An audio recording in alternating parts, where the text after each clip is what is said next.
구약성경 72페이지 되겠습니다. 창세기 45장 5절입니다. 한 절입니다. 우리 다 같이 한 마음으로 한 입술로 합독하도록 하겠습니다. 시작. 당신들이 나를 이곳에 파셨다고 해서 근심하지 마소서, 한탄하지 마소서. 하나님이 생명을 구원하시려고 나를 당신들보다 먼저 보내셨나이다. 아멘. 할렐루야. 오늘도 하나님께 나와 찬양과 hun배와 예배로서 하나님께 영광을 돌리는 저와 여러분에게 하나님의 한량없는 은혜와 축복이 가득하기를 주님의 이름으로 축원드립니다. 자, 오늘은 추수감사주일입니다. 추수감사주일은 추수를 통하여서 하나님 앞에 감사하는 절기죠. 그래서 농경사회에서는 지난 1년 동안 농사를 하여 그 풍작한 곡물을 하나님께 드리면서 지난 1년 동안 하나님께서 보호해 주시고 지켜주시고 때로는 비를 내리시고 때로는 바람을 불게 하시고 때로는 따뜻한 햇빛을 주셔서 이렇게 곡식을 재배하게 하셔서 감사합니다라고 하나님 앞에 감사 예배를 드리는 절기가 추수감사 절기입니다. 하지만 오늘날은 우리가 농경사회가 아니잖아요. 산업화 사회가 되어서 이 추수감사 주일을 1년을 돌아보며 감사하는 거예요. 1년을. 지난 1년 동안 하나님께서 우리의 삶을 지켜주시고 보호해주시고 함께해 주셔서 감사합니다. 우리 인생을 지켜주신 하나님께 감사하고 우리 가정을 지켜주신 하나님의 은혜에 감사하고 또 우리 자녀들을 지켜주심에 감사하고 우리 교회를 지켜주심에 감사하고 이 나라를 지켜주심에 감사하는 날이 추수감사절기입니다. 특별히 올해는 정말로 세계적으로 국가적으로 또 교회적으로 개인적으로 가정적으로 다산다난했던 해인 것 같습니다. 때로는 걱정과 근심, 한숨과 아픔, 슬픔과 고통, 기쁨과 즐거움, 안도의 한숨과 또 소망을 꿈꾸는 그런 여러 감정이 교차하는 한 해가 아니었나 생각해 봅니다.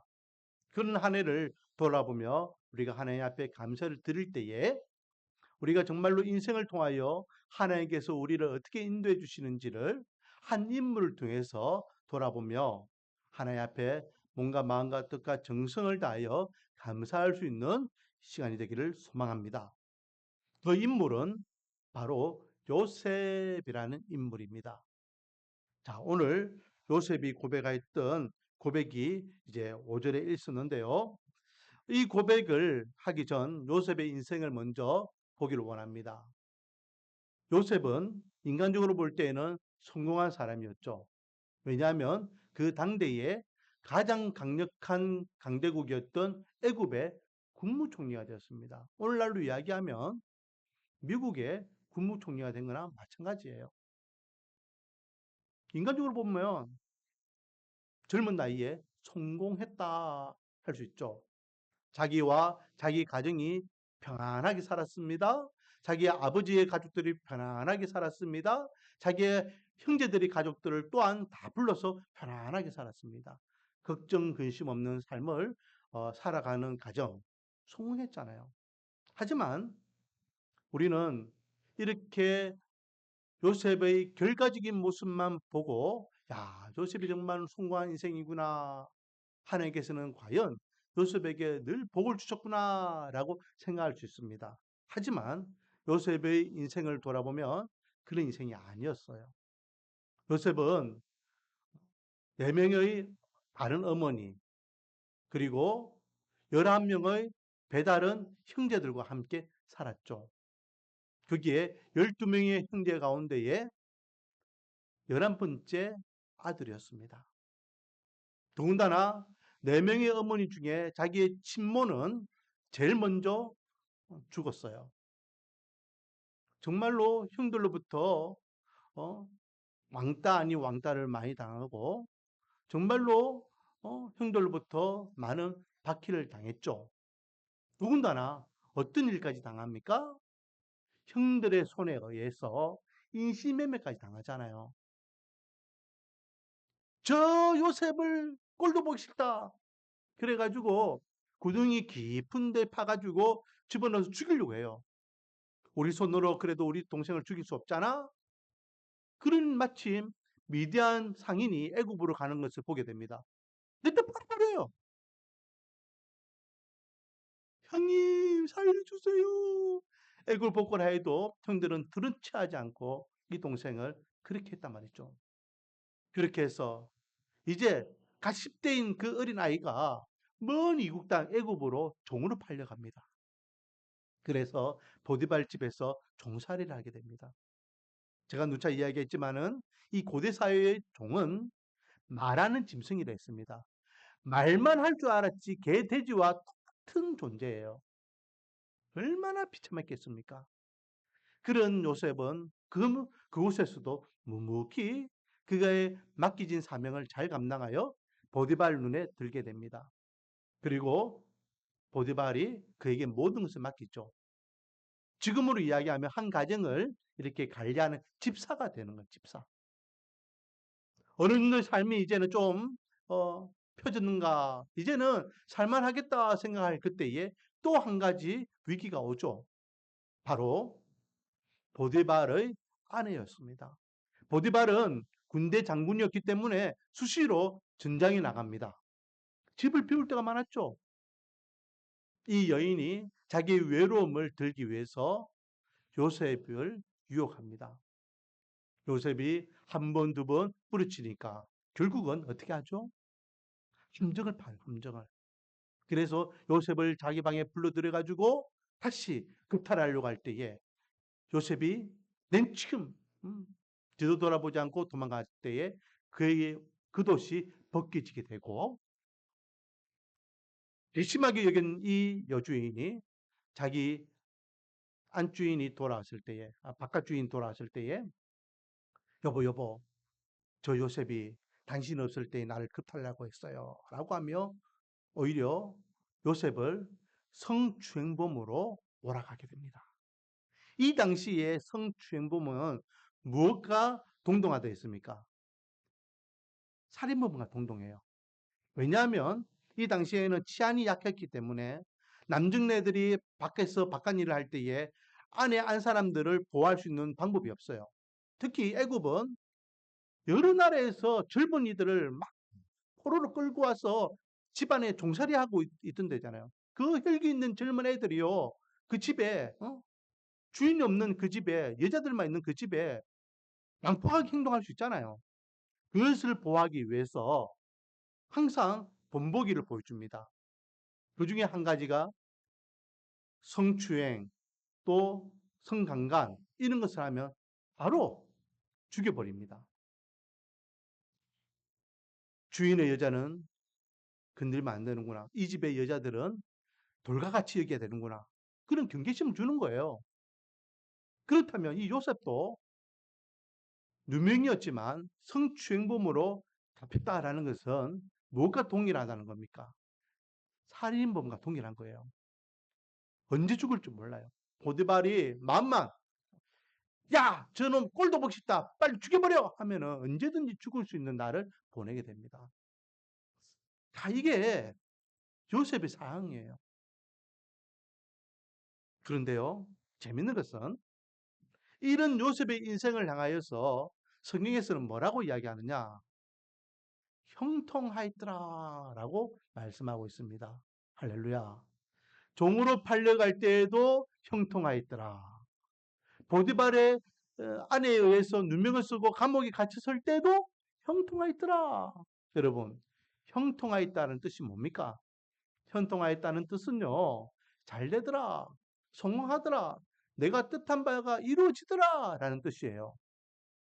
과연 요셉의 인생이 자기가 원하는 삶으로 그렇게 이어갔습니까? 자기가 원하는 대로 보디발질의 종으로 끌려갔고 자기가 원하는 대로 감옥에 갇혀서 감옥살이를 하는 것입니까? 아니에요. 어느 누가 자유인이었고 아버지와 형제들과 편안하게 잘 살던 그가 하루아침에 나는 이제부터 종으로 팔려가겠습니다. 나는 지금부터 성추행범이 되어서 감옥에 가겠습니다. 라고 이야기할 사람이 어디 있겠습니까?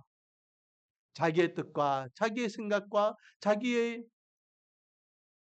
계획과는 아무 관계없이 요셉의 인생은 그렇게 나락으로 떨어졌다는 거죠. 그런 요셉을 향하여 하나님께서는 형통하였더라라고 말씀하십니다. 그런데요, 그게 맞는 말이에요. 왜? 요셉의 삶은 형통한 삶, 복받는 삶, 형통한 삶, 성공하는 삶, 형통한 삶, 꿈이 이루어지는 삶이었기 때문에 그렇습니다. 하나님께서 어린 요셉에게 꿈을 보여주셨죠. 앞으로 너희 형제들이 너희 앞에 무릎 꿇는 날이 올 것이다. 앞으로 너희 부모가 너희 앞에 무릎 꿇는 날이 올 것이다. 그 꿈이 하나님의 꿈이었고 요셉의 꿈이었습니다. 과연 요셉이 국무총리가 됐을 때에 그의 형들이 그 앞에 무릎 꿇게 되었고 그의 아버지가 그를 맞이하게 되는 것을 보게 되죠. 꿈이 이루어졌습니다. 형통하였더라. 그 말씀이 과연 맞는 말씀이었다라는 거죠. 자, 여기에서 요셉의 인생을 통하여 우리에게 주시는 추수감사절을 맞이하는 저와 여러분에게 주시는 교훈은 무엇일까? 첫 번째, 내가 처한 상황이 이해되지 않는다 할지라도, 용납되지 않는다 할지라도 하나님을 신뢰하라라는 것입니다. 할렐루야. 지난 1년을 한번 돌아보기를 원합니다. 우리의 의지와 우리의 관계없이 우리의 이해가 되지 않고 내가 용납할 수 없는 상황이 있었습니까? 있었을 것입니다. 저도 있었고요. 우리 교회도 있었고요. 우리 성도님들 각 가정에도 있었을 것이고 나라적인 일도 있었을 것이고 또 국제사회에서도 그런 일들이 얼마나 많았습니까? 왜 이런 일이 일어났을까? 어떻게 이런 황망한 일이 일어났지? 그걸로 인하여 우리는 좌절하고 신음하고 낙심하고 또 힘들었던 시기가 있습니다. 하지만 믿는 하나님의 백성들은 그런 이해되지 않고 용납되지 않고 우리가 감당할 수 없는 그 절박한 환경 가운데서도 하나님을 향한 이 신뢰, 하나님을 의지하는 이 믿음은 결코 흔들리지 말아야 될 줄 믿습니다. 요셉은 그랬어요. 요셉은 하나님을 향한 그의 믿음과 그의 신앙이 결코 흔들리지 않았습니다. 그래서 오늘 본문을 보십시오. 오늘 본문이 국무총리가 되고 형들을 만나는 장면이에요. 이 장면에서 요셉은 형들에게 이야기합니다. 형님들, 제가 바로 요셉이에요. 형들이 예전에 팔아넘겼던 그 동생 요셉이에요. 라고 이야기하니 형들이 화들짝 놀라죠. 아니, 요셉이 살아있었어? 아니, 요셉이 애국 총무가 되었어? 총리가 되었어? 이제 큰일 났다. 요셉이 우리에게 안가품할 거야. 복수할 거야. 우리는 이제 다 죽었다. 그렇게 두려워하는 마음으로, 무수하는 마음으로 벌벌벌 떨고 있을 때에 요셉이 한 말이 오늘 읽었던 5절 말씀이에요. 우리 같이 한번 읽어보도록 하겠습니다. 시작. 당신들이 나를 이곳에 팔았다고 해서 근심하지 마소서. 한탄하지 마소서. 하나님이 생명을 구원하시려고 나를 당신들보다 먼저 보내셨나이다. 아멘. 6절에 보면요. 이런 말씀도 있어요. 이 땅에 2년 동안 흉년이 들었으나 아직 5년은 밭갈이도 못하고 추수도 못할지라. 지금 언제 요셉이 형들을 만났느냐? 대흉년 7년 동안 그 극심한 환란 가운데서 요셉의 형들이 요셉을 만나는 장면입니다. 요셉은 이미 하나님의 말씀에 의해서 이 대흉년을 준비하고 있었죠. 왜? 대흉년이 있기 전 대풍년이 있었습니다. 그래서 바로 왕에게 이야기하죠. 왕이시여, 앞으로 7년 대흉년이 있는데 7년 대흉년이 있기 전에 7년 대풍년이 있을 것입니다. 그때에 흉년을 맞이하여 이렇게 곡식들을 예배해 놔야 됩니다. 그래서 곡간을 짓고 창고를 지어서 그렇게 풍년을 이렇게 준비해서 흉년이 왔을 때에 그들은 곤하지 않았어요. 하지만 흉년을 준비하지 않았던 다른 나라, 다른 민족들은요, 흉년일 때에 흥춘망춘 먹고 즐기다가 그 모든 곡물들을 다 소비하고 흉년이 왔을 때에 음식이 없는 거예요. 1년이 지나고 2년이 지나고 그 앞에도 한번 형들이 야 애굽에는 곡식이 있다더라 해서 갔다 왔어요. 그리고 2년 차에 형들을 만나서 요셉이 형들에게 자기가 요셉인 것을 밝히고 있습니다. 뭐라 이야기합니까? 형님들 아직 2년밖에 안 됐습니다. 아직 흉년은 5년이나 더 남았습니다. 이 5년 대흉년을 우리 아버지 가정과 형님들의 가정을 보호하시기 위해서 하나님께서 나를 먼저 이곳에 보내신 겁니다. 그러므로 나를 이곳에 팔았다 해서 걱정하지 마세요. 염려하지 마세요. 한탄하지 마세요. 내가 안갚음하지 않습니다. 원수로 갚지 않습니다. 이 모든 것이 하나님의 은혜이고 하나님의 뜻인데 우리 가정을 살리기 위한 하나님의 특별한 계획이셨는데 내가 어떻게 형들을 복수하겠습니까? 라고 고백하는 것입니다. 이때에는 이해가 안 돼요. 그 상황에서는 내가 용납할 수 없을 수 있어요. 왜 나에게 이런 고난과 고통과 아픔을 주십니까? 하나님 앞에 원망과 투정을 부릴 수 있고 하나님 앞에 대들 수도 있습니다. 하지만 시간이 지나 보니 그것이 하나님의 은혜였음을 깨달을 수 있다라는 거죠. 사랑하는 성도 여러분, 지난 1년 동안 우리가 어떤 삶을 살았습니까? 우리에게 어떤 일들이 있었습니까? 욥은요, 하나님 앞에 입술로 원망하지 않았더라라고 말씀하고 있습니다.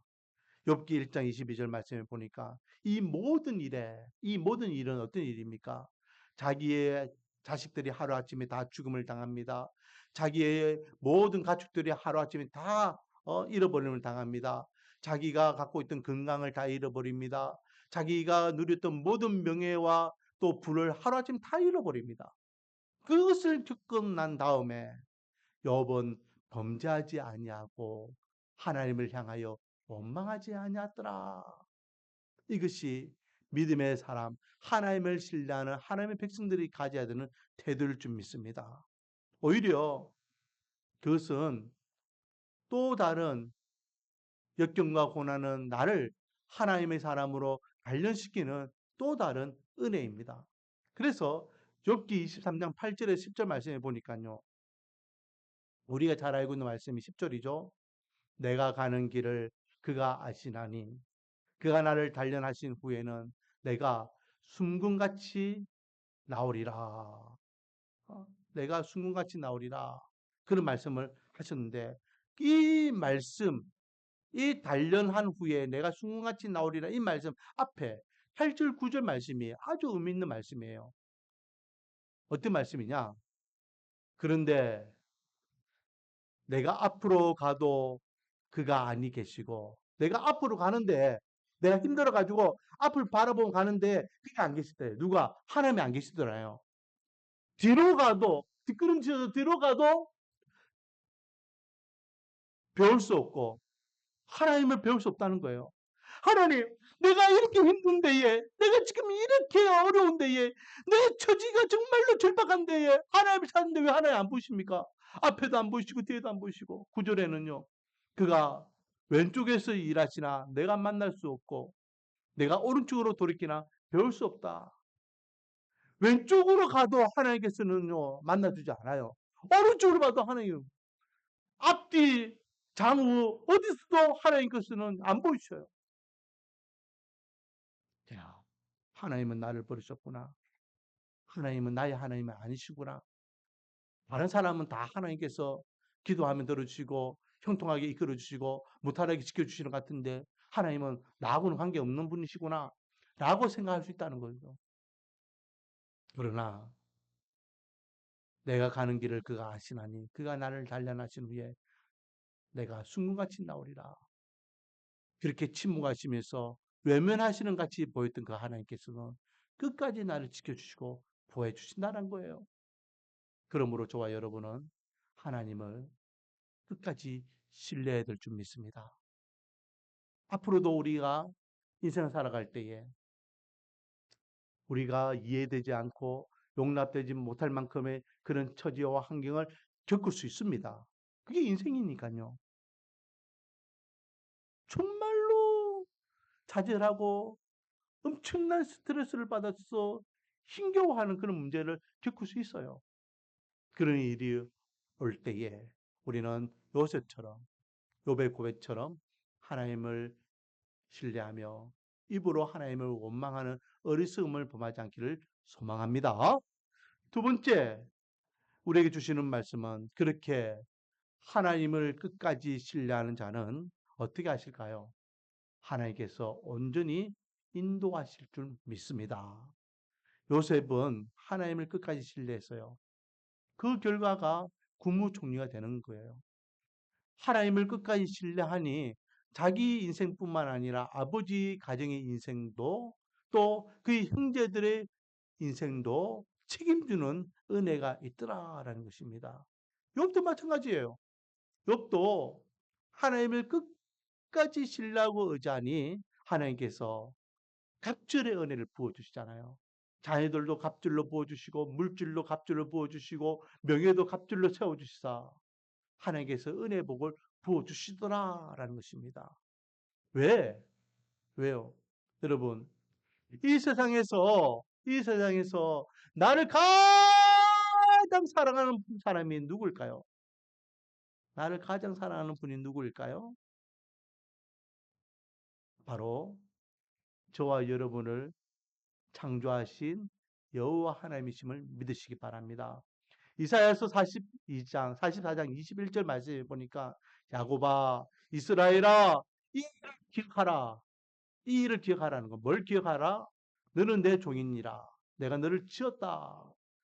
하나님께서 우리를 지었다는 것을 기억하라는 것입니다. 우리가 하나님의 소유인 것을 기억하라는 것입니다. 하나님께서 우리의 생명의 주권자가 되심을 기억하라는 것입니다. 그래서 이스라엘아, 너는 나에게 잊혀지지 아니하리라. 하나님께서는요, 결코 우리를 뭐 하신다? 잊지 않으신다는 거예요. 까먹지 않으신다는 거예요. 더 의미 있는 말씀이 이사야 49장 15절 말씀이 있죠. 여러분 앞에 자막이 있습니다. 같이 한번 읽어볼까요? 49장 15절 시작. 여인이 어찌 그 젖먹는 자식을 잊겠으며 자기 태어서 난 아들을 긍휼히 여기지 않겠느냐. 그들은 혹시 잊을지라도 나는 너를 잊지 아니할 것이라. 아멘. 하나님께서요. 나는 너를 잊지 않겠다라고 말씀하셨는데 예, 무엇과 비교하고 있습니까? 갓 태어난 젖먹이 갓난 아기를 안고 있는 어미와 비교하고 있는 거예요.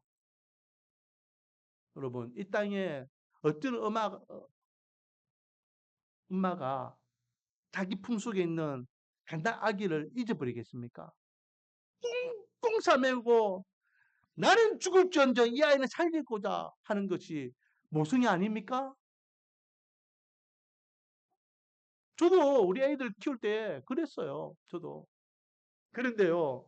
아무리 부모가 불꽃 같은 눈동자로 애를 지키겠노라 바라보겠노라 해도요. 잃어버릴 때가 있다니까요. 잃어버릴 때가 있어요. 우리 은빈이 잃어버린 거 이야기했잖아요. 우리 서울에 살 때에 코엑스에서 유아 박람회 때 그 엄청나게 아이들도 많고 부모도 많고 바글바글 그런데 데려갔는데 그때에 저도 있었죠. 우리 집 사람도 갔죠. 그리고 또 교회 후배를 또 만났어요. 그 교회 후배 가정 아이들하고 같이 있었는데 돌아보는 순간 애가 없는 거예요.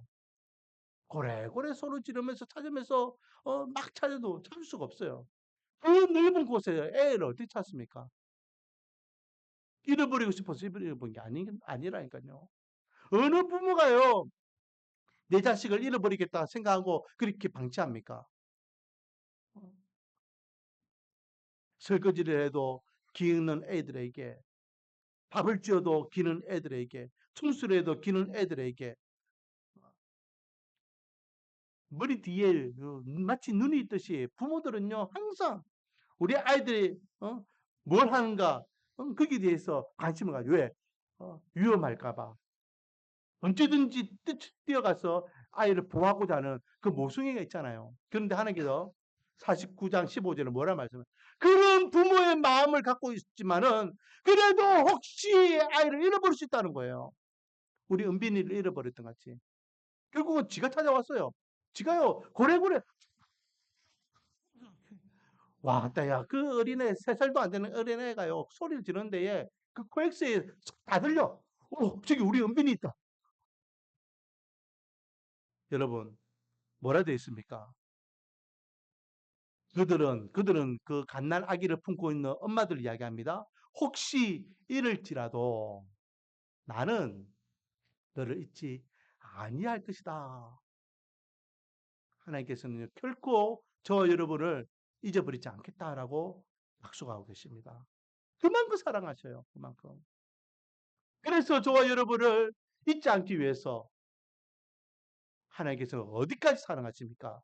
로마서 5장 8절 말씀에 보니까 우리가 아직 죄인 되었을 때에 그리스도께서 우리를 위하여 죽으심으로 하나님께서 우리에 대한 자기의 사랑을 확정하셨느니라. 아멘. 로마서 5장 8절 말씀 우리 다 같이 한번 읽어보도록 하겠습니다. 시작. 우리가 죄인 되었을 때에 그리스도께서 우리를 위하여 죽으심으로 하나님께서 우리에 대한 자기의 사랑을 확정하셨느니라. 아멘. 우리가 죽어야 되는 데에 내 대신 주님께서 죽기까지 저와 여러분을 사랑하셨다라는 겁니다. 그만큼 주님은 저와 여러분을 사랑하십니다. 그렇다면 이렇게 우리를 죽기까지 사랑하시는 하나님께서 우리 인생을 그냥 망하게 절망에 빠지게 좌절하게 신음하게 내팽겨 두시겠습니까? 아니죠. 누구보다도 주님은 우리가 잘 되기를 원하십니다. 누구보다도 주님은 우리가 성공하기를 원하십니다. 누구보다도 주님은 우리가 행복하기를 원합니다. 우리의 기쁨이 하나님의 기쁨이 되고 우리의 행복이 하나님의 행복이 되고 우리의 웃음이 하나님의 웃음이 되는 거예요. 그래서 요한 3서 1장 2절 말씀에 보니까 사랑하는 자여 내 영혼이 잘됨 같이 내가 범사에 잘되고 강건하기를 내가 강구하노라. 내 영혼이 잘된다는 건 뭡니까? 저와 여러분이 하나님의 은혜 가운데에 구원받은 걸 이야기하죠. 우리의 영혼이 잘된 같이 범사에 우리 일상생활에 모든 일에 잘되고 강건하기를 원한다라고 말씀하고 계십니다. 이것이 아버지 하나님의 마음이에요.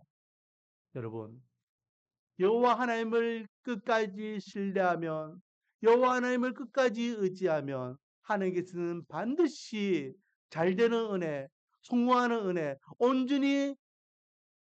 온전한 삶을 살아갈 수 있도록 우리 인생을 이끌어 주시고 책임져 주실 줄 믿습니다. 요셉이 그랬어요. 요셉이 그렇게 절박한 환경 가운데서도 끝까지 하나님을 의지할 때에 결국은 국무총리가 되고 결국은 부모의 가정, 형제들의 가정까지 다 아우를 수 있는 성공하는 인생이 되었습니다. 지난 1년을 돌아볼 때에 우리에게는 힘듦도 있었고 아픔도 있었고 기쁨도 있었고 감사거리도 있었을 겁니다. 항상 하나님을 신뢰하기를 원합니다. 항상 하나님의 은혜에 감사하기를 원합니다. 감사 위에 감사를 했습니다. 하나님께서 그런 우리의 믿음과 우리의 신앙과 우리의 감사를 주님께서는 기쁘시게 받으시는 주님께서 우리의 인생을 또 책임져 주시는 은혜가 있을 줄 믿습니다. 성경에 모든 인물들이 결국은 다 잘되는 인생들이었잖아요. 아브라함이 그랬고 요셉이 그랬고 다윗이 그랬고 신약의 많은 인물들이 다 그랬고 지난 2000년 교회 사회를 보면은 그런 인물들이 얼마나 많은지 모릅니다. 추수감사절을 맞이해서 이해되지 않는 절박하고 용납하지 못하는 그런 상황에 처했던 저와 여러분, 그럼에도 불구하고 오늘 이 자리에서 하나님께 감사하기를 원합니다. 하나님을 신뢰하기를 원합니다. 믿음으로 고백하기를 원합니다. 그러면 하나님께서는 저와 여러분의 인생을 은혜로 책임져 주시고 형통과 평탄의 길로 이끌어 주시는 믿습니다. 그래서 저와 여러분의 입술을 통하여 나의 주 하나님을 마음껏 찬양하고 경배하고 하나님께 영광을 돌릴 수 있는 믿음의 권속들이 되기를 주님의 이름으로 축원드립니다. 기도하겠습니다. 아버지 하나님, 좋을 때만 감사하고 기쁠 때만 감사하고 잘될 때만 감사하고 성공할 때만 감사하고 내 뜻대로 무엇인가 이루어질 때만 감사할 것이 아니라 절박하고 어렵고 낙담하고 좌절할 때도 하나님을 신뢰하고 감사하기를 원합니다. 끝까지 여호와를 신뢰할 때에 주님께서는 끝까지 요셉의 인생을 형통하게 이끌어 주셨던 같이 오늘날 우리의 인생도 온전히 성공하는 인생으로 이끌어 주실 줄 믿습니다. 나의 주 나의 하나님이 어떻게 내 인생을 이끌어 주셨는지, 우리 가정을 책임져 주셨는지, 우리 교회를 보살펴 주셨는지를 마음껏 간증하고 찬양하고 고백하고 감사할 수 있는 간증의 주인공들 다 되게 은혜와 복을 다하여 주시옵소서. 예수님의 이름으로 기도드립니다. 찬양 드리겠습니다. 찬송가 301장입니다. 301장 찬양 드리면서 준비한 예물 하나님께 드리겠습니다.